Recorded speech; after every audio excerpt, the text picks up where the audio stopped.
Mahlatse from Mintek. She is an HR representative, and she's going to talk about simply what Mintek's recruitment processes are, what the opportunities Mintek offers for graduates, and yeah, take it away, Mahlatse. Thank you, Angel. I just want to confirm if you can see my video on your side. Okay, all right. Well, thank you, Tepang and Apu, for joining the meeting. As Angel said, my name is Mahlatse Ndhlela. I'm an HR professional. I am in the learning and development space. So generally in learning and development, we focus on the graduates, the learners, the recruitment of them, and many other things. Bursary management, just to give you a brief of generally what I do at Mintek. So I've been requested to then share some information with you regarding our recruitment processes and the opportunities that we have, as well as maybe some tips that you guys can use to prepare for your interviews and ensure that your CV stands out from the crowd. So I hope I'll be able to then share some valuable information and you will take this information with you. So then just to start on Mintek and what our company is about and what we do, in a high level and nutshell, I will say that Mintek is a research institution. Basically, everything that we do is backed by research and we follow research. We perform research activities and in the mining space. And basically what we do, we have a range of divisions. We have about 14 divisions in the company. 10 of them being in the technical space. So then Mintek covers the whole mineral value chain from the extraction of the minerals from the ground to then making it into a final product that we can use every day. And we then specialize in using metallurgical processes to ensure that that is achieved. So we have different divisions which are then grouped into clusters. The clusters will then have a common goal of what they want to achieve, and then the minerals will then move from the cluster to different clusters to then achieve a final product for our clients. So generally, the programs that we offer at Mintek, I will then be mostly speaking on programs that will be relevant to you guys. So we have internships, we offer learnerships. Internships are mainly for the graduates. So if you've obtained your degree and you're looking for a company where you can do an internship so that you can start up your career, then in terms of the engineering space and the mining space, I would highly, highly recommend Mintek. We have a lot of facilities, maybe some of them you will probably know, such as the XRP techniques. We have a lot of machinery that will be very valuable to you guys in your career. It's a great institution for you to learn and kickstart your engineering science career. We also have learnerships where we then allow the work integrated learners to get that experience to obtain their qualification. So, with TVET or with some diplomas, there's a component that you need to complete a 12 months, some 18 months, some 12 months practical training, depending on whatever that you need. So then you do that training so that you can obtain your qualification. We do allow that, we do support that. We also have the artisan learnership program, where then if you are doing your trade certificates, anyone who has the trade certificate can come to Mintek and do then their artisan learnership program for them to get that experience as well. So in the areas of maybe like your boiler makers, your plumbers, your electricians, things like that, people can then come to the institution. Then we will give them that experience that they need and a stipend to then cover their expenses. So generally the types of studies that we look for in terms of like applying to the organizations, they vary. We have many, but then I will focus on the science, technology, engineering, and mathematics fields. So we take chemistry students. If you're doing analytical chemistry or geochemistry, we take chemical engineering. With maybe the minerals processing, if you have minerals processing in chemical engineering, electrical engineering as well, the process instrumentation or electronics, majoring in those, as well as extractive metallurgy, pyrometallurgy, hydrometallurgy, or biometallurgy, which those three are also like part of our divisions here at Mintek. So if you're doing metallurgical engineering, you can, or sorry, extractive metallurgy, then you can fit in those three divisions, as well as geology, majoring in mineralogy, in applied geology or economic geology, as well as mechanical engineering, mining engineering, physical metallurgy, physics, precious metal based drug discovery, mining focused environmental compliance, as well as nanoscience or nanotechnology. So we have opportunities for anybody who is in that career or who is in that study field. So yeah, those are our internships, our learnerships, and then we also offer bursaries. We have full-time bursaries as well as part-time bursaries. The full-time bursaries then we offer to external people, maybe like yourselves or somebody who has then completed their matric and is looking for funding. That bursary covers everything from the accommodation, the fees, books, laptop for first year students, as well as the meal allowance and basically everything that you will need when you are then pursuing your studies. And then the part-time bursaries we open for our staff. So anybody that will be then joining Mintek, will then have the opportunity, say maybe you've joined Mintek as a full-time or permanent employee. We can then allow you, if you want to still continue with your studies, say maybe you have your honors and you would like to do your master's, or you have a master's, you'd like to do a PhD, we do offer support for that. It's just that it has some prerequisites that you need to have at least been with the company for a year, and then we will then support you in terms of that. And then we also sometimes occasionally take VAC work students, but then our VAC work students are mostly our bursars who are on the full-time bursary. Then it then allows the bursars to come during the recess period that you have, and then they will come then and get to see what we do some work there and yeah, basically just get a little bit of that exposure so that you are aware of the kind of things, or rather a typical day that you would come and spend at Mintek and doing engineering or science or technology. And then we also have our graduate development program, our GDP program. So this is where we will then hire your engineering training, scientist in training, or technician in training. It's a 15-month program where then we will take the graduates, they will get that formal experience, but then it's really just a training program. And then after that 15 months, if we're happy with your progress, you will then be absorbed to be an engineer or to be a scientist or a technician, depending on obviously the career stream that you've went to. And then we also have our STEM promotions.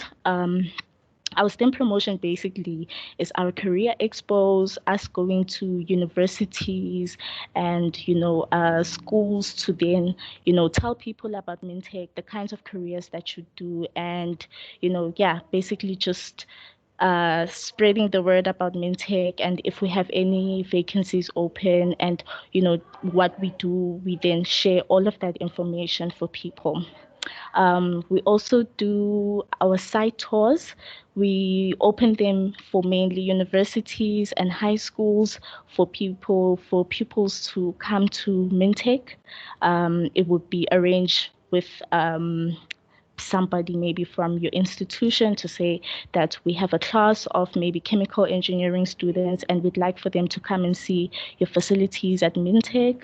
Then we'll allow them to come and we give you a whole site tour of our campus and take you to the relevant divisions where maybe one day you would be working and you get to see what basically they do and get to ask our technical specialists anything that you would like to know about the career and what basically what they do and yeah, all of that.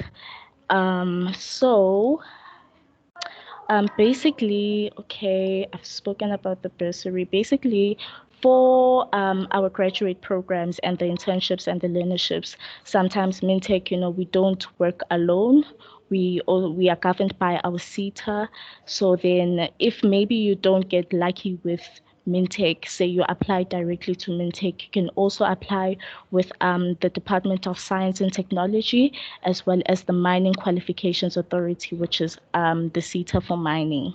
So then they also have opportunities where maybe they will take you in as an institution, but then they'll find a host company for you. So we do host graduates or students from there. Then we give them the internships and the exposure that you need. Yeah. Okay, so then we have a lot of initiatives to kind of, spread the word, get people to know Mintek, because a lot of the times when we go to career expos and you ask people, oh, do you know about Mintek? A lot of the times they'll say no.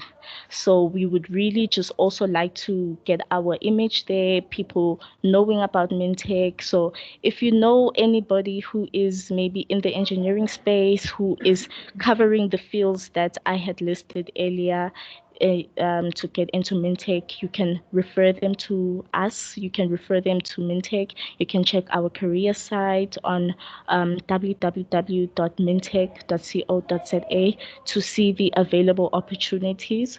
We currently don't have any openings yet. We just closed off I think last month we closed off our opening for internships and learners with all the wills. So, but then we generally do always like advertise. It is a continuous process for us to find interns because there obviously are a lot of people, graduates that are in need of these opportunities. And I think organizations such as Mintek, we also need to play a role in ensuring that we educate the youth and we also elevate the whole unemployment issue and the unemployment rate, or at least try to kind of have a helping hand in that. So do check our sites regularly, and yeah, hopefully you then get a opportunity good for you. Our prerequisites or our requirements to be able to come into Mintek, we need you to at least get like 60% at least for your final year. Then you will be considered, you are most likely to be considered. But obviously, we take the best of the best. So maybe if we have somebody who is passing like with 80s, they would obviously be then the first preference. But then when we open up for the internships and the learners, we generally don't take one intern or one learner. We take a lot for across all of our divisions. So then just work hard, try to get the best marks you can so that you will be then eligible or be preferred when we are looking for people. So then with Mintek, one of our biggest like our STEM, the science, technology, engineering, and mathematics innovation programs that we were running was the MinQuiz. MinQuiz was mainly for grade 12 learners. It was like a competition for grade 12 learners, and we would do it nationally. We'd get maybe learners from high schools across the country that would then apply to take part of the mini quiz competition. Then these learners will then be made to like take a test, whether it was science, whether it was technology or maths, so that, but mainly it was maths. It was a maths competition. And then the winners will then get a prize, such as a bursary, depending on what we had available at that year. It's just that we haven't done min quiz in a while since COVID. Our last one was just before COVID. So then, but we are looking to, re bring it to life again and do it again so that we can, spread the word and have our matriculants as well, be exposed and get these opportunities as well. Okay, and then that's basically about Mintek and our recruitment processes, what we do.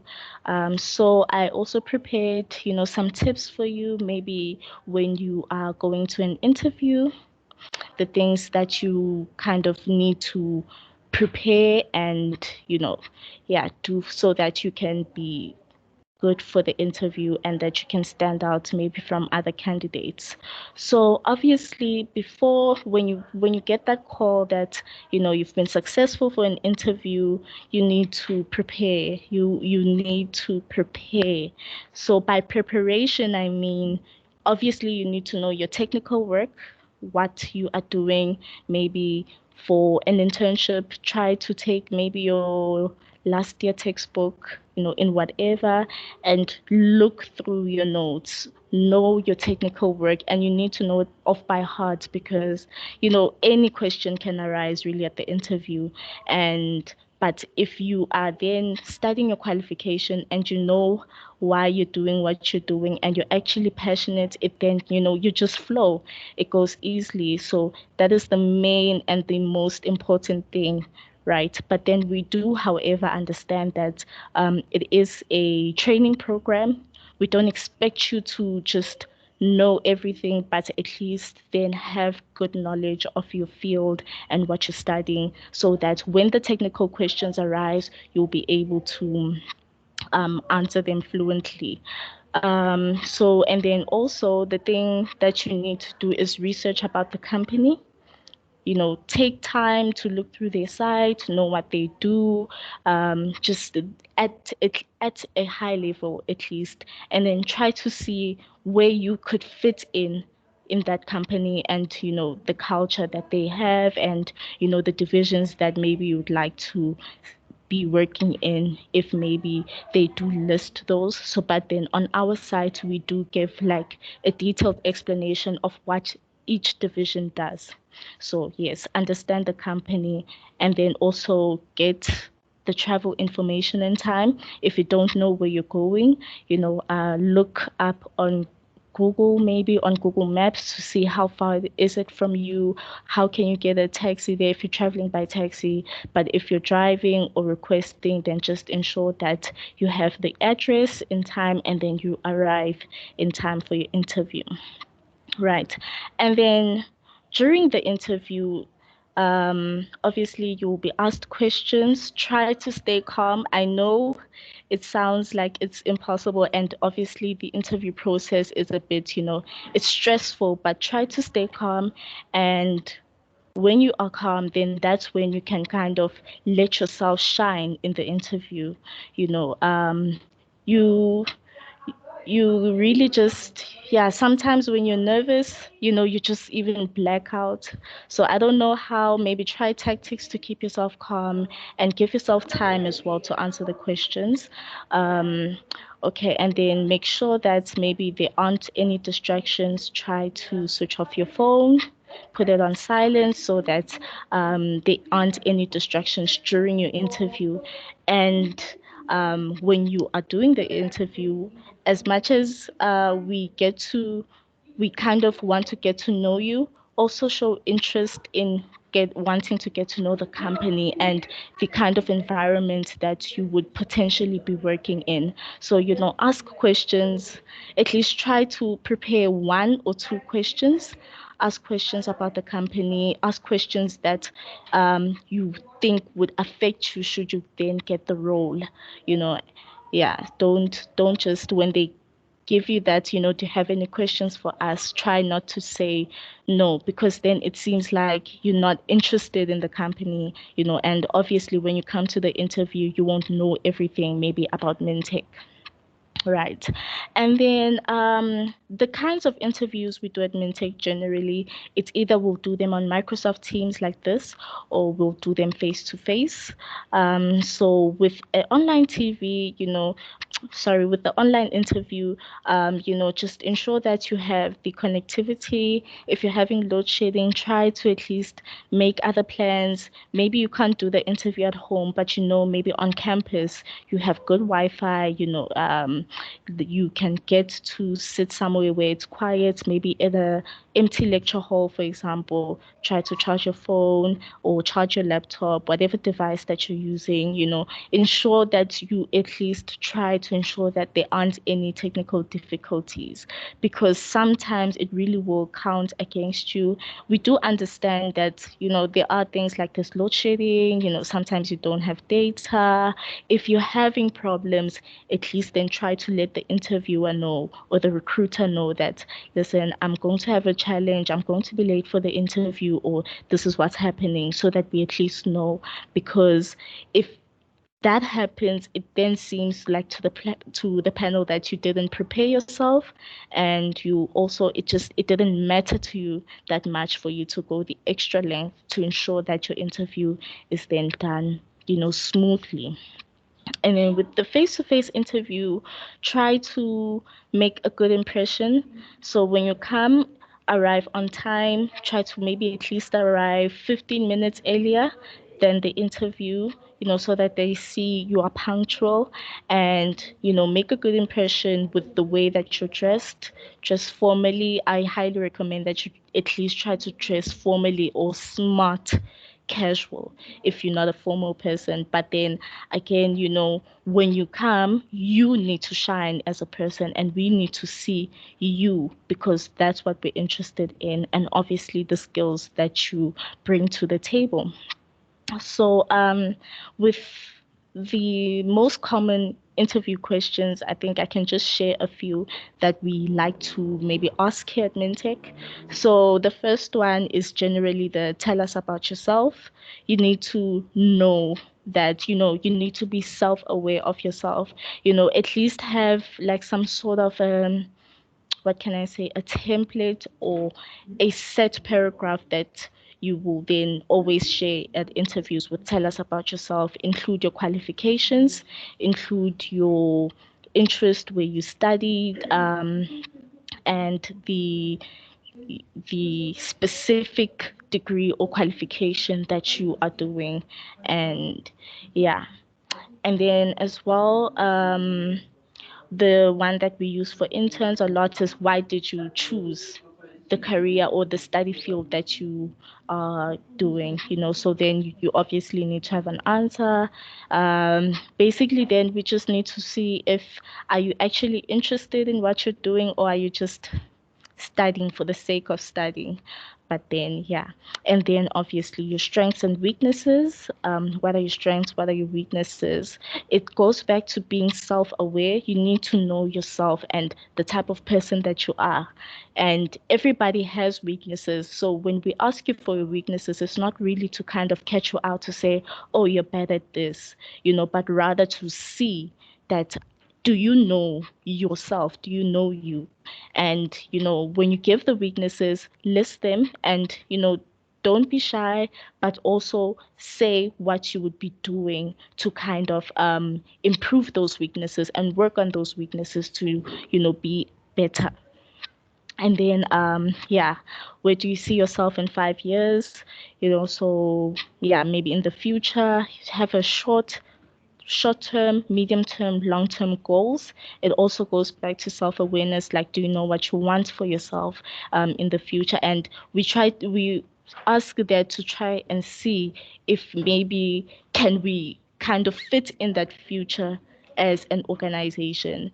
So if you have your 5-year plan and say, no, maybe in 5 years, I see myself being a senior engineer in and doing this and, working on water treatment, for example. So then if you say those things, it's like, okay, we actually do have water treatment projects that maybe we can fit you in. So if this is your interest, maybe, and you go into this division, we can somehow grow you into that position and, give you that opportunity to do something that you're actually interested in so that you don't get easily frustrated. The last one is the one that we ask is maybe to describe a difficult or stressful situation, dealing with difficult people, dealing with conflict. This is generally to see how you handle things, how you handle difficult situations or things not going your way. Because in the interview, as much as we care about your technical abilities or capabilities and what you can do in the organization, we also care about you, your personality as a person. And that's what we want to find out is your technical skills and your behaviors. How do you react in certain situations? And then I know I also said that you should ensure to ask questions in the interview. So generally, some questions that you can ask is the organizational culture. Obviously, that will then, link to you coming there. You are directly involved or would be directly involved or impacted by the culture in the organization. And if there are any opportunities for professional growth, or does the company promote professional growth, so that you can also get to see for yourself that are you going into a company that actually has a plan for you, that actually cares about your career growth, and you're not just coming in here as an employee or rather as an intern. Because what we see in the recruitment space, rather, like with the interns, some people will literally just do a learnership or do an intern, then they are out. But obviously, in terms of growing in the company, you need to show dedication, you need to show hard work and willingness to learn at this stage. As an intern, really, you need to be willing to learn. That's the most important thing, because that's really what the internship is about, for you to be trained and for you to learn more about the organization, the work or the career that you're going into, as well as yourself and how you handle yourself in the workspace. Another question that you can ask is what would be the next step in the recruitment process? Just to find out that, okay, from here, how long would it take for the HR representative to then get in touch with you regards to the feedback and what will be done, if there are psychometric tests, things like that. But that is generally for, your own personal information, so that you know where you stand with the company after the interviews. Sorry. Okay. And then I also have some tips for your CV. Sorry. Yes, I also have tips for your CV. Can you just... All right. So the CV generally is like, it should then represent yourself, it represents you as a person, and your personality should somehow try to come out in the CV. So generally, you need to make sure that your CV is well structured. You like have a proper structure. If you have your personal information, have your personal information there, and you have maybe your headings or your headers to say, okay, this is my name, this is the name, you write the name there, surname, and lining up, make it properly aligned so that it's easy to read, and the font as well, use a big enough size for us to read, and as well as the personal information that you put there. So you need to ensure that you have the right information. The personal information is the most important. your contact details, please, please, please ensure that your numbers are right, your email address is right, so that we can easily get in touch with you if you are successful for a role, or if you are successful rather for an interview. And then if you have work experience, or, well, obviously at your stage you wouldn't have much, but if you do have work experience, list it in bullet form so that it's easy to read, and so that the recruiter or even the hiring manager from that division can then see your detailed experience. And yeah, always take a or write a detailed CV, because that is the one that will count more for you. Because if we can see all the experience that you've done, and align it to the job advert that we posted, for you to see, or yeah, for you to see if you can fit, or if you are able to then do the job. So yeah, ensure that you list all your experience and all your duties, the tasks that you have done. And also, yeah, your educational history. Please, your educational history should be in chronological order. So the most recent will be at the top, which will then be your bachelor or your honors. If you have an honors, it's your honors, then your bachelor, then your high school, your matric. But even also with the work experience, at the top, it's your latest work experience, then it's your, the one you did before that and the one you did before that. And yeah, just ensure that also with the formatting of your CV, it's all one format, all one font, unless you're using a different font or different size for your headings. But yes, just ensure to make it neat.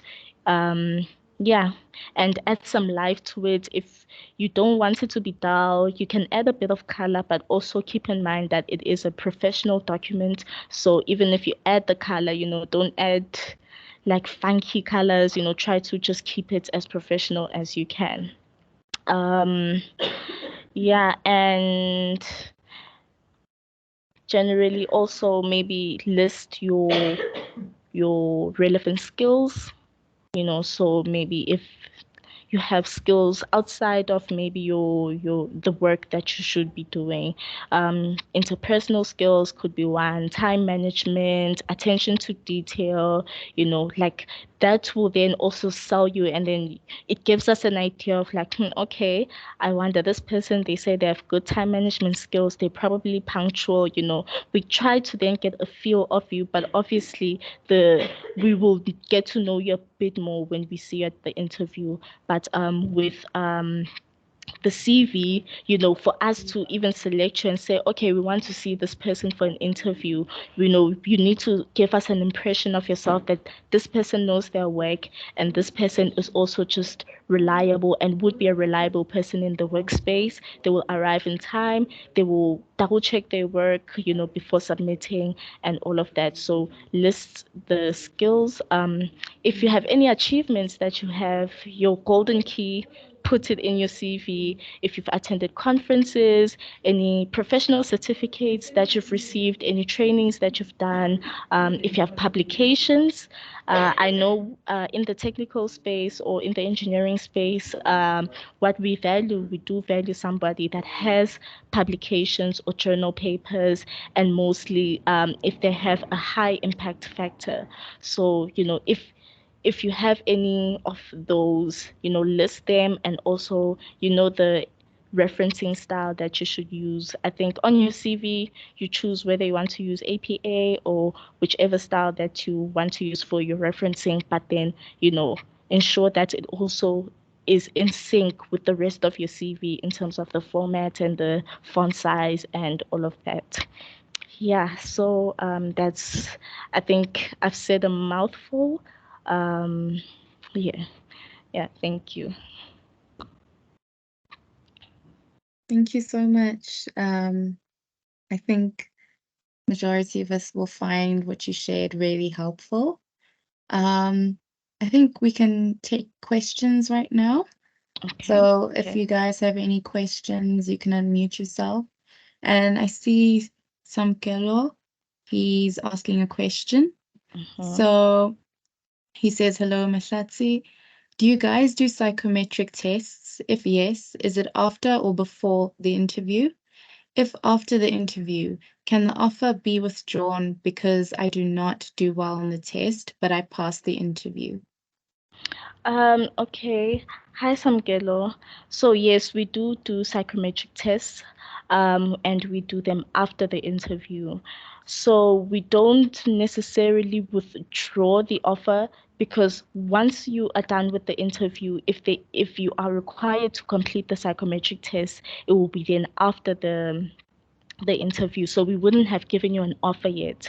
But then the psychometric test, don't see it as, something that you can fail or pass.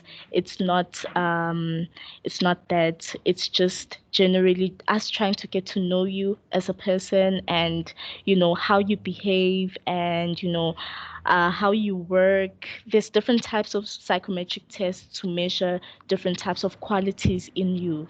So yeah, it's literally just that. And we then do it after the interview. Once we have your psychometric test, and then we see like, oh, okay, maybe this is the personality assigned to you. Say maybe we did a psychometric test for 16 different types of personalities that we have in the industrial psychology space. And then maybe you get that you're an advocate. Okay, so advocates, they love to stand for what they believe in, and, they always want to get their opinions out there. Yeah, things like that. So that's just generally what the psychometric test is. So you cannot fail or pass a psychometric test. It's really just to get to know you and your personality. Okay, I hope Samkelo, you're okay with that. Oh, he also asked, does Mintek offer mentorship for registering with EXA? Yes, we do have a mentorship program. We're actually in the process of appointing mentors, but then our mentorship program is mostly open for interns that are already in Mintek. We offer them mentorship during their whole internship program. So anything that the intern or the learner needs in terms of career-wise, career advice, and all of that, what to do in certain workplace situations. They will then speak with their mentor. We also organize meetings for the interns and the learners to have with their mentors just on a like by month, like on the second month. So maybe say you started your internship in January, you'd have maybe your first uh interview or meeting with your mentor, and then you will then catch up to say, okay, my name. In the first meeting with your mentor, you just get to know each other, and where you are, where you're based, what you do, what are your interests, anything that you would discuss with your mentor. But it's really for the mentor to kind of help you develop in your career and in the technical aspect as well as the personal aspect on how to carry yourself in the workplace, and how you then progress in your career. So we do have the mentorship, we do have a mentorship program, and yeah, we really push for interns to then take these meetings seriously, because sometimes we'll have those situations where they don't pitch up, but it's fine. It is for the development of the intern at the end of the day. Okay, thank you. Sorry, I can't see this. Nosi Busiseko. This person asks, they didn't catch if there are any bursaries for metallurgy open. So are there any bursaries open at the moment, and when do you usually open them, if not? Okay, so for the bursaries, if we do release a call, because we don't always release the call every year, but if we do, we'll release it around September.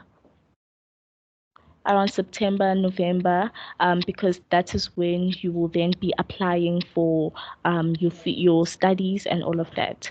So by then we release the call, and then you get the response uh, around February, because that's also when the academic year starts, and then we'll fund you from there, pay for your registration, and everything that you need, your fees and all of that. Yeah. Okay. Great. Tsepang asks, hi, how important are leadership skills and leadership background? They usually ask that in interviews. Mm-hmm. And she also, the person also asked, can you fail an interview just because you are not a leader type? No, no, not at all.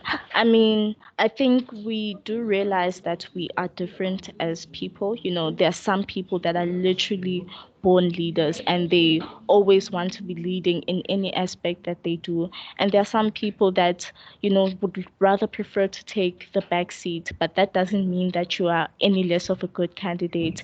It's really just about you being able to do the work and you also being like pleasant to work with as well. So that's what we really look for. We look for whether you know the work firstly, at least, or at least have a good understanding of the work, and then how you will then kind of gel or integrate into the work environment, and if you'll be able to work with anyone around you. So with the leader, for leadership, mostly it's highly important when you're doing your management roles, your head roles, senior roles. But at this stage, it's really just about getting as much people or as much graduates as we can into the workplace and getting that experience that you will then need.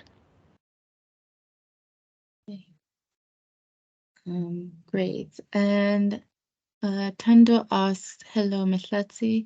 On the CV tips, what would you recommend that you put on your CV under work experience if you don't have any professional work experience or a relevant work experience, and also the people that you can use for references? Okay. So we obviously understand in terms of getting learners, getting interns, that you might not have as much work experience. So if you haven't done anything in the workspace at all, it's okay. It won't count against you at all, because the whole purpose of the internship or the learnership is for us to give you that experience. So what you can put, if maybe you've done anything like when I was in university, I worked at the library as a student assistant. I did mention that, but they didn't even consider it as real experience. But yeah, the work experience at this stage really doesn't count against you unless you go to another company that they'll say they want experience. But I mean, the whole purpose of us giving you an internship is for us to give you that experience so that you can then go and progress, and at least get that start in your career. So, in terms of the references, you can use, I'm so sorry. Um, Sorry for that. Okay, so with the references, you can use your lecturers. If you had a mentor at university, you can use your mentor. You can use maybe, yeah, I don't know, people that you've worked with before. If you have any work experience, any type of work experience, maybe somebody who was your supervisor at that moment, you can use them as well. But yeah, lecturers are okay, your mentors, people that know you, that worked with you, maybe a valued community member, maybe somebody who is a leader in your community as well. You can use them. During the year, do you open your internships, your graduate programs? So what months when do you start opening those? We honestly don't have a set period, But I know with the Mining Qualifications Authority, they like to bring in their interns early in the year. So your January, February, March, then you can look through the MQA site and try to see if you can't get any. But really, we bring the interns on request. Um, a lot of the times, maybe if we have them early in the year, we got some of the interns from the Mining Qualifications Authority or the Department of Science, Technology and Innovation. So as our partners and us also working together with the government to ensure that we giving graduates and the youth these opportunities. We really don't have a set time, but we generally, it is, as I said, it is a continuous process. So a lot of the times when we release as Mintek to say that we want interns, it's generally on request by the divisional managers or the divisional heads to say that they're looking for interns. There's maybe some work that obviously would be of value to the graduates. So yeah, we advertise even more than 3 times. If you can just try to camp on our site, and look through the careers, and see if we have any openings for internships and all of that. And we don't just advertise, just for your engineering, your science, as much as, yes, it is our focus, but we also bring in maybe HR interns. We also bring in interns within the research space as well, for finance as well, supply chain management, everything like that. So it's really just when we as the company initiates the process of finding interns, we normally just have it by request, and then we will release the ad. We use PNet and Career Junction to advertise, as well as also looking at our career site. So on PNet, if you can then set a notification for Mintek to see if we have any posts available. You can do that to ensure that you don't miss it. But yeah, and we generally, once we've advertised for an internship, we keep the post open for 10 days for 10 working days. So if I maybe advertised a post on Monday, I will then only close it off next week, Friday. So, yeah. Okay. Okay, thank you. Oh, another question. I think this is the last one. Do you know when the Departments of Science and Technology and the MQA, do you know when they open their applications and when they close? Okay, so with MQA, as I said, generally it's early in the year. But then they also do release or bring us interns during the year. If maybe we request from MQA that can we have interns from your side that we can host. With the Department of Science, because when I started my internship here at Mintek, I was with the Department of Science. So Mintek actually hosted me for about 2 years through the Department of Science. I had applied around September. August, September, that is when they released their call. And yeah, with them, in terms of us taking interns, so we only have an intake once a year with the Department of Science, but with the Mining Qualifications Authority, we regularly work with them and, collaborate with them in terms of getting interns. Okay. Thank you so much. All right. Thank you, so everyone. much. Yeah, please share the information with your friends, your classmates who couldn't be here. Let them know that there are opportunities from people who are into engineering, science, technology, as well as mathematics here at Mintek. And hopefully you'll then get to recognize me someday at an interview and, come work with us. It's really an amazing institution for you to start off your career. And, one thing about even when you leave the company and the comments that we get maybe from other companies is that people that come from Mintek generally know their work because trust me, you will work. Yeah, we work the side, there's always a lot of work, and you won't even just be made to do, the work that nobody wants to do in that division, or like the tedious work. You'll be exposed to so much, so much. So yes, thank you, Angel, for the opportunity, and thank you to everyone that attended and your questions. I hope I was truly helpful in this session.